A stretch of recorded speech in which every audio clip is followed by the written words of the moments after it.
bendiga, que el Señor sea con ustedes. Vamos a compartir la palabra de Dios en esta, pues no sé a qué hora lo estén viendo, mañana, tarde, quizás de noche, pero vamos a pedir al Señor que Él sea guiando nuestra vida. ¿Y qué les parece si hacemos una oración pequeñita para empezar? Señor, te damos gracias por tu amor y tu favor. Te damos gracias por la compañía que tú tienes para con nosotros. Te damos gracias, Señor, por el favor, Dios, que nos has hecho de ser llamados tus hijos. Permítenos escuchar tu voz a través de la palabra. Permítenos saber cuánto nos amas. Permítenos experimentarte, Jesús. Nos ponemos en tus manos, en Cristo Jesús. Amén.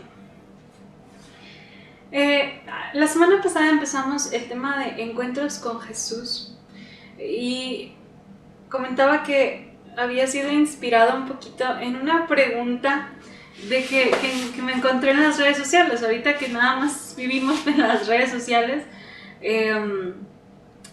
un pastor puso: si tú pudieras escoger un solo día o un solo evento de Jesucristo para estar ahí, ¿cuál sería? Y todavía no encuentro uno. Hay muchos que me gustan mucho. Mi número uno es la resurrección. Pero a partir de ese punto me di cuenta de cómo hubo personajes en los evangelios que tuvieron un encuentro y realmente sus vidas fueron transformadas. Y podemos aprender tanto de las palabras de Jesús y la enseñanza que deja Jesús, pero también de la actitud de los discípulos, del público que está alrededor y del personaje protagónico, por decirlo de una manera, de estos encuentros. Entonces vemos cómo todo puede ayudarnos a entender el corazón de Jesús y a entender también nuestras necesidades humanas y nuestras reacciones incluso. Y hoy vamos a ver a dos mujeres hermosas que nos muestra el libro de Mateo. Son historias que conocemos, hermanos, pero es bueno meditarlas, es bueno entender precisamente, ver el contexto o el sentido del personaje, entender el rechazo de los fariseos, quizás, bueno, no entenderlo, pero pues saber por qué se enojaban. Y hablar de encuentros son muchos, o sea, cada vez que vemos en la escritura que Jesús habla con Pedro es un encuentro, los encuentros con los fariseos. Pero bueno, he tratado de elegir situaciones como más particulares, historias que ya conocemos, pero que sí fueron como en ese momento. Quizás más adelante en algún otro libro podamos hablar de alguno de los discípulos. Bueno, la semana pasada hablamos de Mateo, ¿verdad? Específicamente.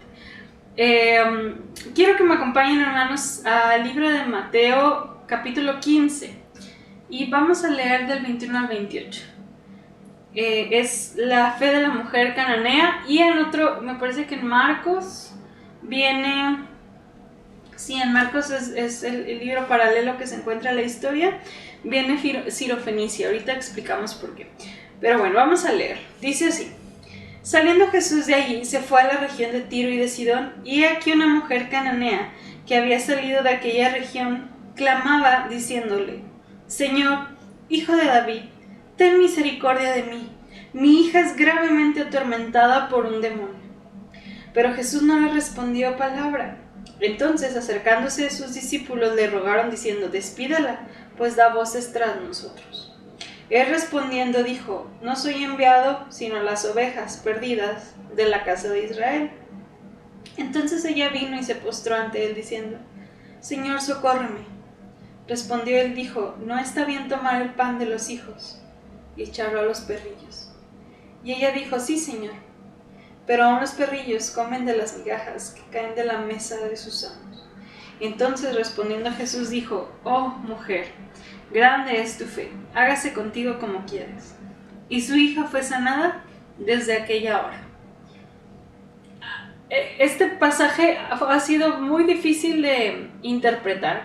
Esperemos a través del diálogo conocer un poquito y entender las palabras de Jesús, porque fueron duras. Y sabemos que Dios tenía como técnicas distintas para hablar con cada uno. Y singularmente con esta mujer, sus palabras fueron duras, pero el resultado fue glorioso.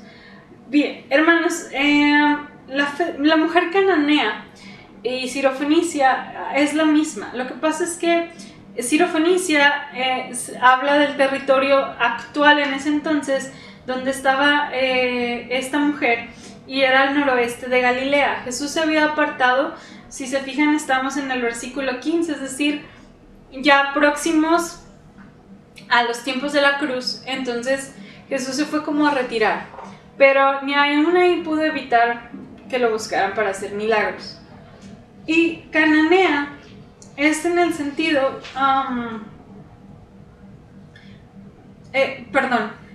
los antepasados eran enemigos de Jesús. Entonces como que Mateo recalca que era una mujer cananea, o sea, de la herencia de los enemigos de los judíos. O sea, era alguien que totalmente rechazaban los judíos. Y yo quiero que son bien importantes estas historias, hermanos, porque necesitamos nuestra imaginación. Obviamente no exagerarla ni poner palabras que no hay, pero sí tratar de imaginar.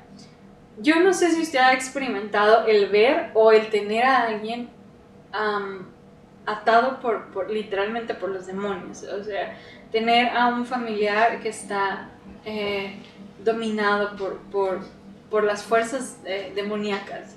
He tenido la experiencia, quizás en otro pasaje lo voy a compartir, de verlo, y es terrible, o sea, es terrible. Y pues la familia, la mamá estaban desesperados porque su hija pudiera estar bien.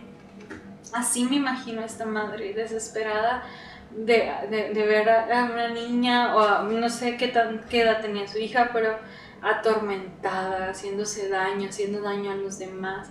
Es una situación muy desesperada. La fama de Jesús seguramente había llegado hasta esos lugares. Entonces ella había creído en Jesús aún sin conocerlo. Entonces imagínense que se enteró que Jesús venía. Obviamente se acercó para pedir misericordia.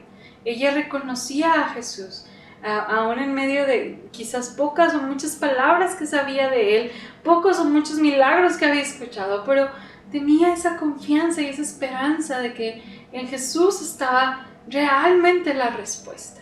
Esta mujer se anima a acercarse y se acerca con mucha humildad y con una súplica, pues de esas súplicas que tienen las mamás ante un dolor tan profundo, ante una preocupación, ante una impotencia como la que ella está viviendo.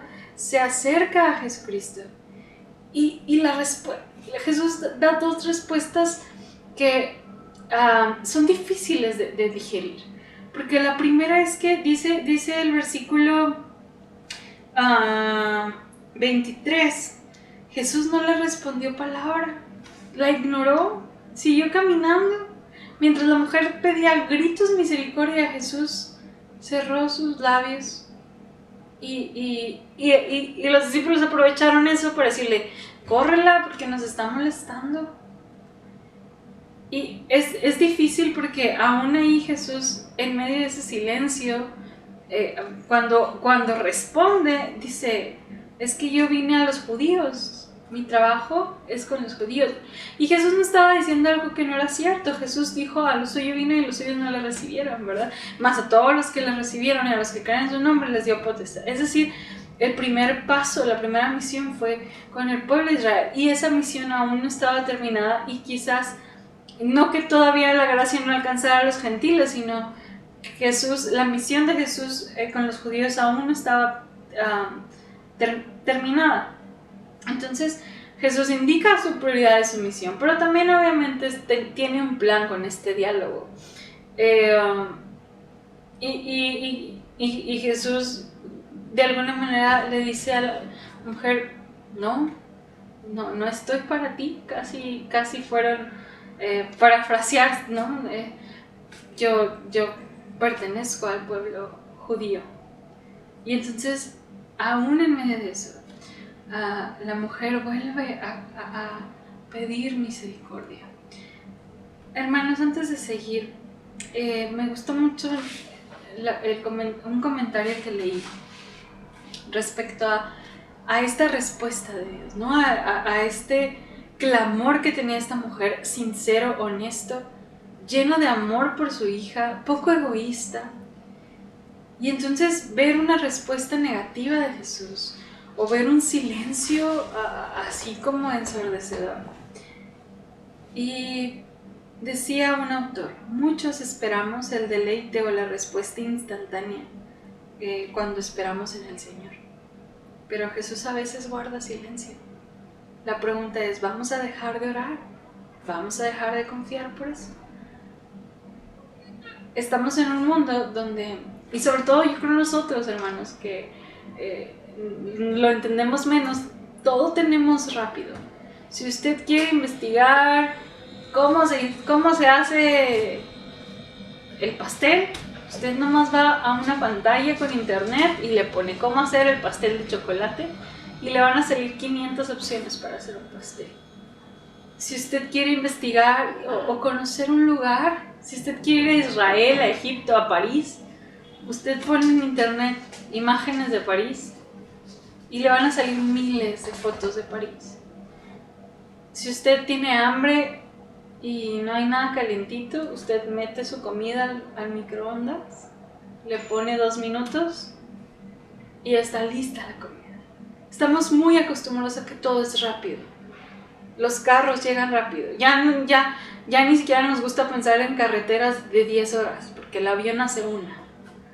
Y siempre estamos en esa intención de tener todas las cosas rápido. Y vemos aquí a un Jesús que guarda silencio, que no da la respuesta que uno espera. Y vemos una mujer que persevera en la necesidad que ella tiene ante el Señor. Obvio entiendo, y ahorita lo vamos a hablar, la voluntad de Dios en todo esto. Sin embargo, en esta historia vemos, hermanos, cómo Jesús pone a prueba a esta mujer. Y la puso bien fuerte. O sea, a mí si Jesús me hubiera dicho eso, yo le hubiera dicho, bueno, gracias, bye, ¿no? O sea, yo lo hubiera hecho, la verdad.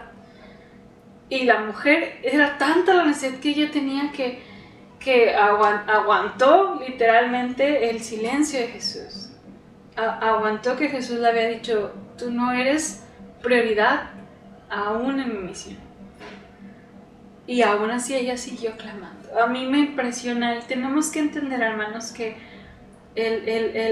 no muchas veces, o la mayoría de las veces, las respuestas de Jesús no son instantáneas en nuestra vida, porque el Señor, la obra que hizo en ella y en su hija fue más gloriosa al final que si hubiera sido en un principio.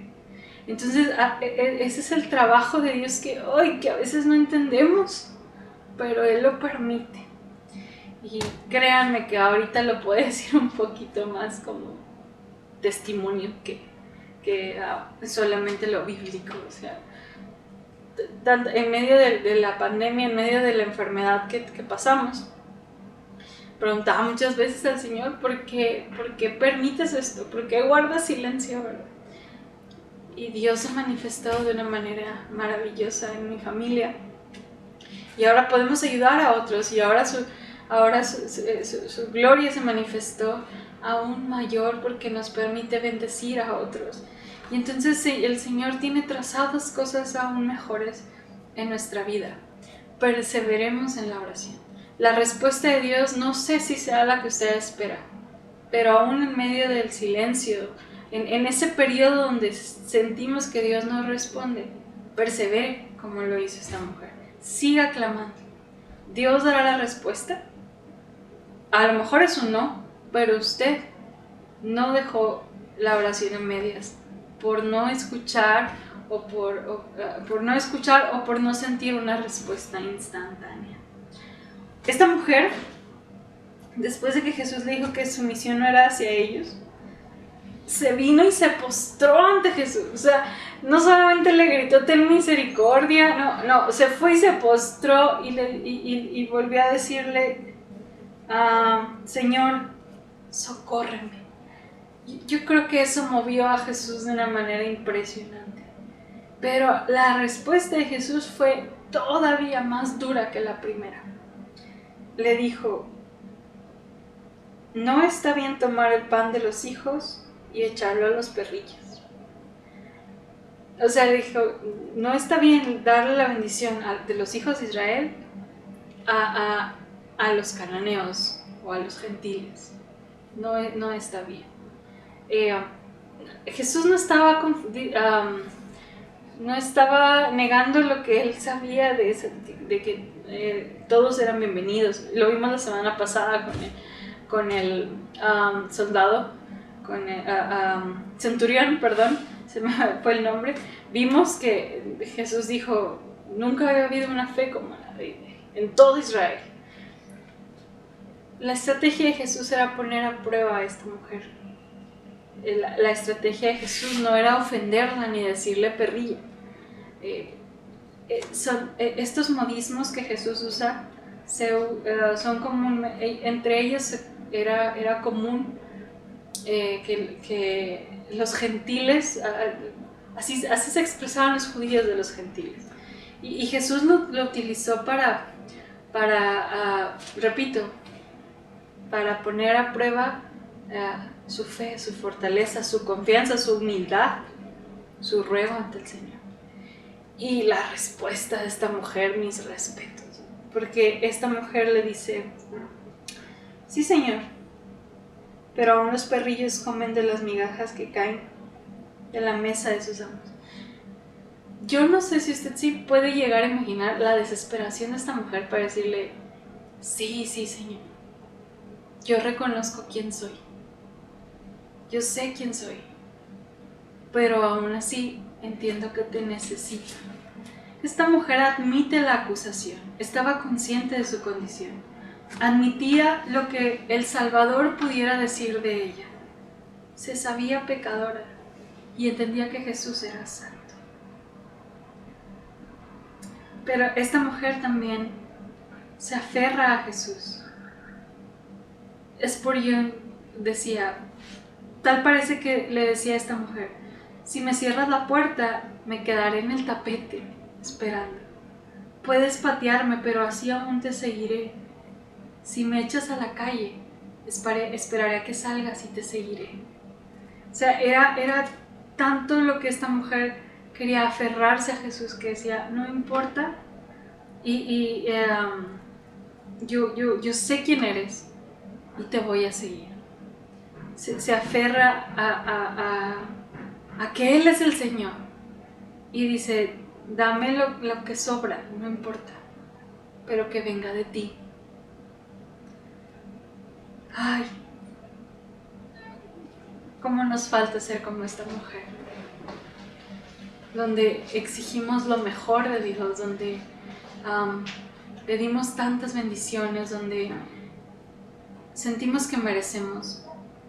Venía platicándole a mi esposo en el carro después de estudiar un poquito y le decía que algo que encuentro en estos personajes de los encuentros de Jesús es la actitud con la que se acercan a Jesús, una actitud de saberse inmerecidos de la gracia de Jesús.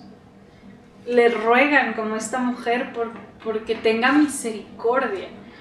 O sea, yo sé que no lo merezco, pero si tú pudieras, si tú quisieras. Yo sé que no soy digna, pero si tú quisieras. Y hermanos, ¿cómo se nos ha enseñado muy mal a sentir que merecemos? A declarar, a reclamar. Yo he escuchado: reclama tus promesas.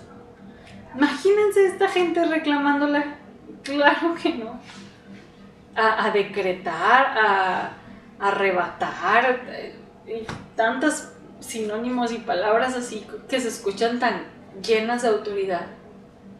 Pero ante el rey todas estas personas iban con una actitud de conocerse a ellos mismos. Y obviamente pues iban a pedir un favor, y cuando vas y pides un favor pues no vas con altanería, y lo entiendo.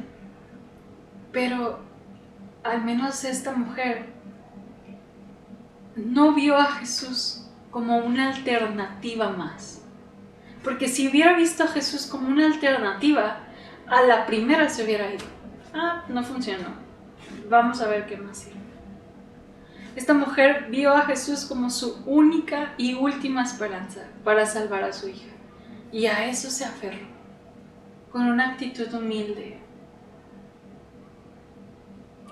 ¿Con qué actitud nos acercamos a Jesús para pedir? ¿Con qué frecuencia lo hacemos? ¿Perduramos en la oración o si Jesús guarda silencio, nosotros también guardamos silencio ante Él? Le hacemos la ley del hielo. La invitación, hermanos, entre muchas cosas con esta mujer es que siga orando. Y no solamente, cuando digo siga orando, hermanos, no solamente me refiero al pecado, ¿verdad? A la enfermedad, o a la falta de trabajo, o al milagro que esperamos. Siga orando por ello, en medio de las circunstancias. Pero, hermanos, siga orando por aquel pecado con el que batalla. Siga orando por aquella frialdad espiritual que a lo mejor hemos caído. Siga orando porque la gracia del Señor lo lleve a conocerlo más. Siga orando por esas áreas débiles, por esas personas que aún no perdonamos. Siga orando por ellas. No es solamente esperar y esperar algo de Dios, sino orar para ser transformados por Él. Y la segunda historia que conocemos perfecto porque viene en 3 de los 4 libros de la Biblia, de los Evangelios. Viene en Mateo, Marcos y Juan. La historia de la mujer que lavó los pies de Jesús. Y bueno, en uno dice que lavó los pies, en otro dice que le ungió la cabeza y en otro dice que el cuerpo en general. Entonces entendemos que fue un acto de humillación, de rociar ese perfume sobre el cuerpo de Jesús. Lucas menciona otro pasaje muy parecido que también derraman un perfume, pero Lucas menciona que era una mujer, que era una prostituta, y Mateo, Marcos y Juan mencionan a otra mujer que se determina, Juan menciona que era María, la hermana de Lázaro. Entonces la historia de Mateo, Marcos y Juan es la misma, pero al parecer la de Lucas es diferente porque María no se dedicaba a eso. Entonces se coincide en que quizás pueda ser una historia distinta a la que se muestre en Lucas. Pero vamos a hablar de María. Vamos a leer el pasaje, Mateo 26 del 6 al 13, dice: y estando Jesús en Betania, en casa de Simón el leproso, vino a él una mujer con un vaso de alabastro de perfume de gran precio, y lo derramó sobre la cabeza de él, estando sentado a la mesa. Al ver esto, los discípulos se enojaron diciendo: ¿Para qué este desperdicio? Porque esto podía haberse vendido a gran precio y haberse dado a los pobres. Y entendiendo Jesús les dijo: ¿Por qué molestáis a esta mujer? Pues ha hecho conmigo una buena obra. Porque siempre tendréis pobres con vosotros, pero a mí no siempre me tendréis. Porque al derramar este perfume sobre mi cuerpo lo he hecho a fin de prepararme para la sepultura. De cierto os digo que donde quiera que se predique este evangelio en todo el mundo, también se contará lo que está hecho, para memoria de ella. Wow. Ok. Vemos a una mujer, María. Seguramente esto fue después de la resurrección de Lázaro. Y vemos que esta mujer tomó lo más precioso que tenía, que era un perfume, y los libros mencionan el costo, porque es muy elevado. Este perfume dice que costaba 300 denarios. Yo quiero que usted se imagine. Un trabajador ganaba, es una moneda romana, los denarios. Un trabajador ganaba un denario por día. Es decir, 300 denarios equivalen a casi el año de un salario, del salario de un obrero. 300 denarios. Más o menos imagínese, no sé, lo que usted gane, bueno, lo que gana casi en un año, una mujer lo derramó sobre Jesús. Y ellos no eran ricos, no es que tuvieran mucho dinero. Y este perfume tenía un olor muy fuerte. Se dice que tenían como un cuello muy grande, para que precisamente cuando cayera gota a gota, porque era muy costoso. Pero dice la Biblia que la mujer quebró el frasco y derramó todo sobre Jesús. Debió ser un olor muy fuerte. Y la lección, hermanos, de esta mujer es que ella tomó lo más precioso que tenía, lo más valioso que tenía, aún materialmente se lo entregó a Cristo. Y esta es una expresión de amor y de gratitud. El verdadero sentido de este pasaje no se puede comprender hasta que entendamos que María derramó su corazón junto con el perfume, lleno de gratitud y de devoción, de fe a Cristo. O sea, su corazón, su amor por Dios estaba reflejado en darle lo que más tenía, y que no lo racionó, no dijo, no, me quedo con poco, ella entendió que el amor a Dios no calcula, que el amor a Dios da y da, sin límites. El amor que ella demostró por Jesús no solamente fue como una expresión, sino un dicho de palabras, sino fue una expresión con hechos, física. Y con esto no hablo, hermanos, de que demos todo lo que tenemos, ni lo más caro, sino que entendamos que el amor y la gratitud a Cristo no tiene cálculos ni costos, como lo hizo esta mujer. Ella dio lo mejor que tenía. Y hermanos, ahora que estamos en tiempos de pandemia, ¿qué de calidad le estamos dando a Dios? A veces era tan común ir a la iglesia, tan rutinario, a la oración, y teníamos un estilo de vida que le estábamos dando a Dios porque ya era parte de nuestra vida. Pero ahora que estamos realmente a prueba, Él y nosotros,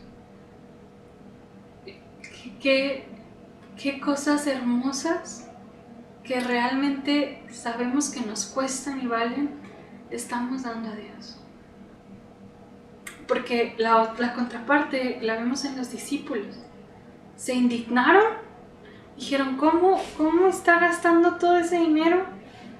Bien lo podríamos dar a los pobres, dijo Judas en el libro de Juan. Es una gran pérdida. En vez de alegrarse por el modo maravilloso de honrar a su Señor, a su Mesías, estaban enojados por el derroche de dinero.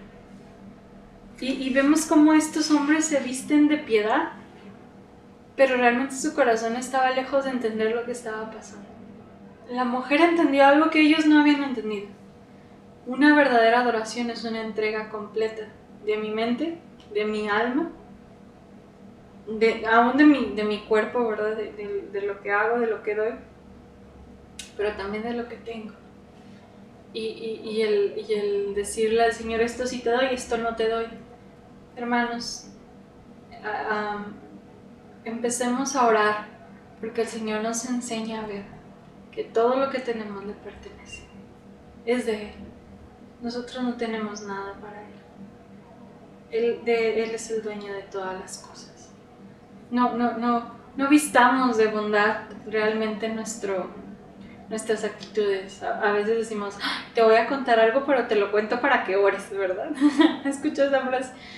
La verdad es que estamos más interesados en el chisme que en ayudar. O buscamos darle al Señor, pero damos para recibir. Entonces necesitamos entender que la entrega cuando damos es total, como lo hizo esta mujer. Jesús responde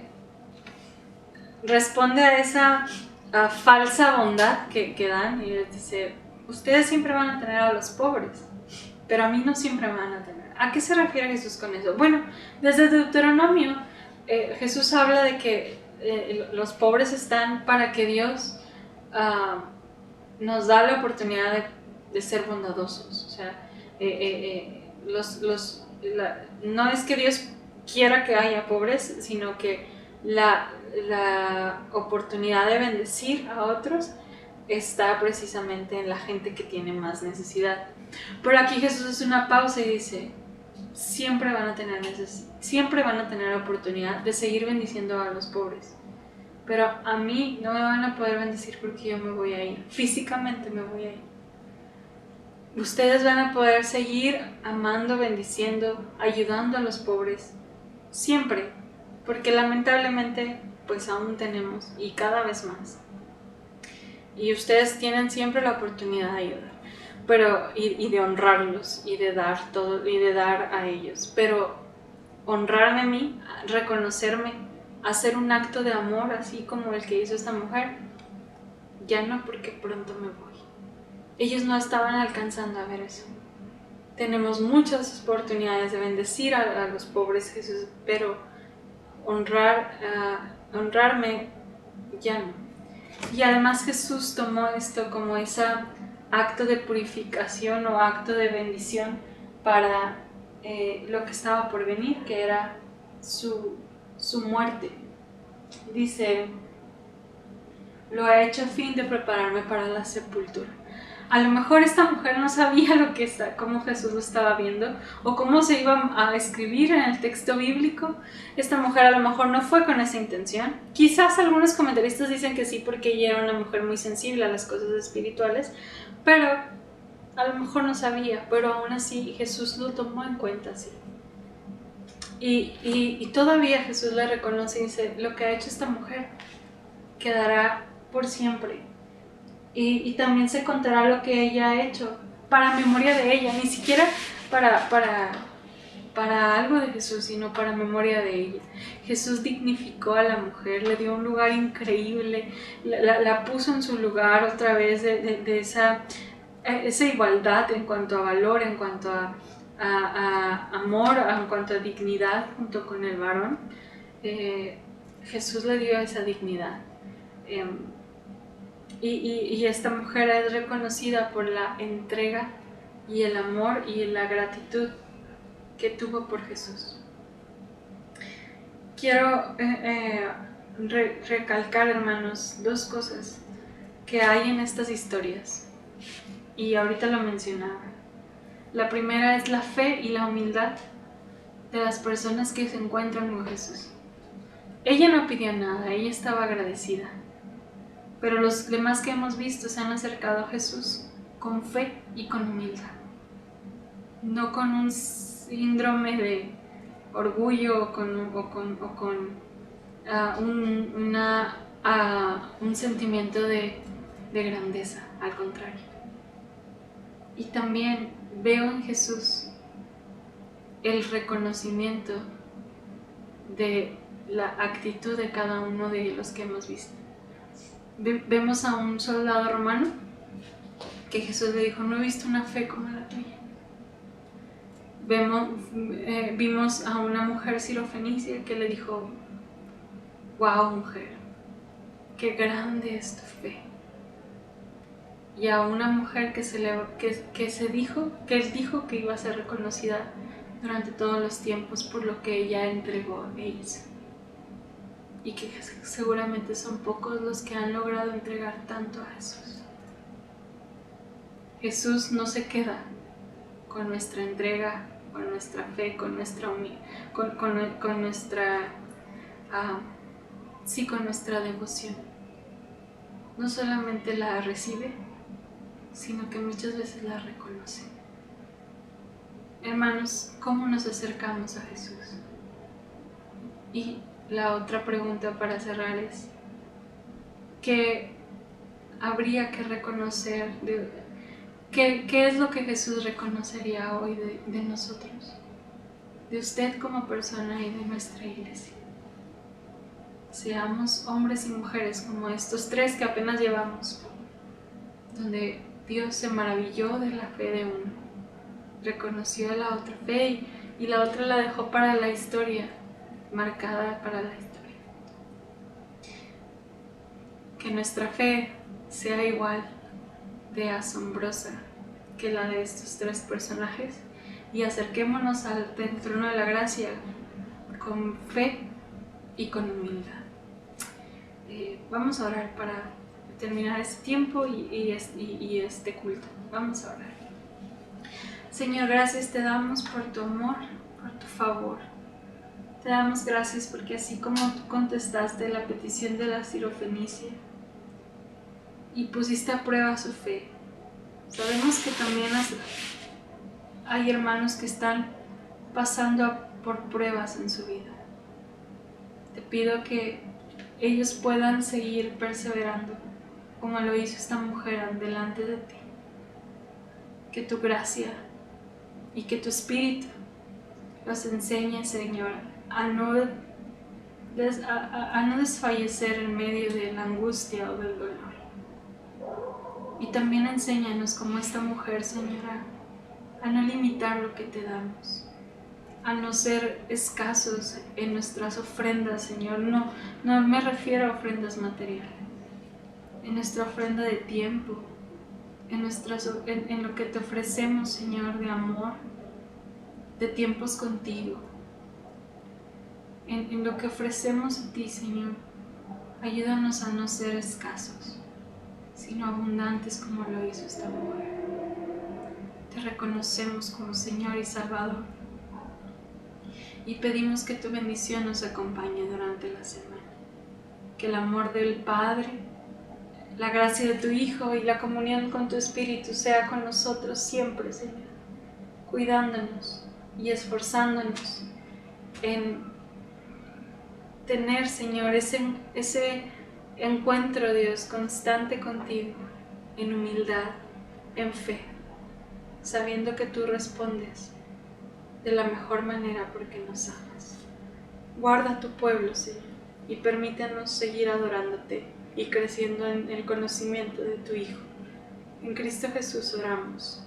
Amén y amén. Hermanos, que Dios los bendiga, que tengan una excelente semana y nos estamos viendo próximamente.